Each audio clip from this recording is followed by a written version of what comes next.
আলিপুরদুয়ারের বারোবিশায় জল যন্ত্রণা আপনা পরিস্থিতি পরিদর্শনের প্রশাসনের আধিকারিকেরা।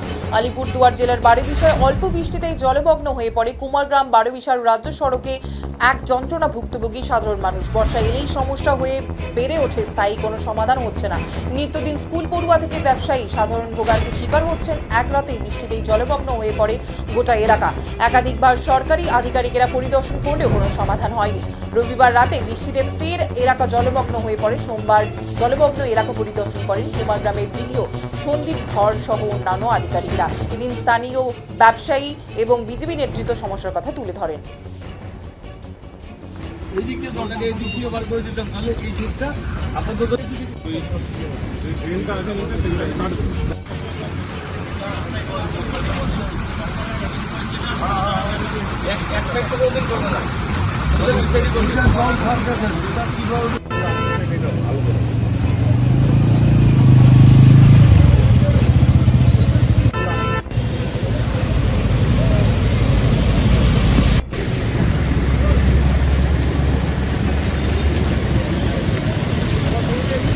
কি আলোচনা হলো? ভিডিও সাহেব আসছিল।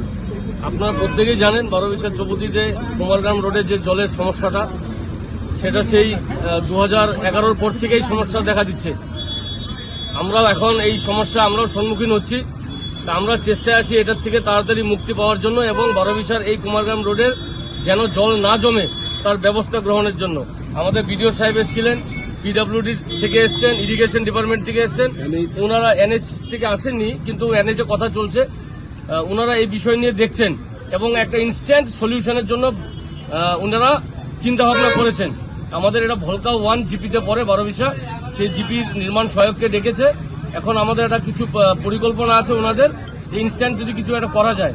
পরবর্তীতে বিডিও সাহেব পরিষ্কার বলে দিয়েছেন, অবৈধভাবে যারা স্ল্যাবের উপরে আমাদের যে ড্রেনগুলো রয়েছে, হাইড্রেন, তার উপরে যারা দোকান করে আছে, বারান্দা রেখেছে এবং যে নোংরা আবর্জনা যারা এই ড্রেনের মধ্যে ফেলছে, সেগুলো বন্ধ করার জন্য ব্যবসায়ী সমিতির কাছে এবং আম জনতার কাছে বিডিও সাহেব আবদার রেখেছেন। তা দেখা যাক কি করা যায়। এই অবৈধ দখল কি বন্ধ হবে? বিষয়টা অবৈধ দখল বলবো না, অবৈধভাবে ওনারা সেখানে দোকানদারি করছে। দখল বলবো না আমি, অবৈধভাবে দোকানদারি করছে। সেটা এখন সরকারিভাবে, প্রশাসনিকভাবে ওনারা কিভাবে ওনারা কাজ করবেন, এটা ওনাদের বিষয়। আপনারা কতটা কঠোরভাবে এটাকে দমন করতে পারবেন? একে কুমারগ্রাম রোড থেকে শুরু করে বিভিন্ন লজ, রেস্টুরেন্ট একেবারে সড়কের উপরে উঠে এসে দাঁড়িয়েছে। বিষয়টা এরকম না। আমি একটা কথা স্পষ্ট বলতে চাই, এলাকাবাসীর যেন কোনো সমস্যা না হয় তার পাশে আমরা দাঁড়াবো।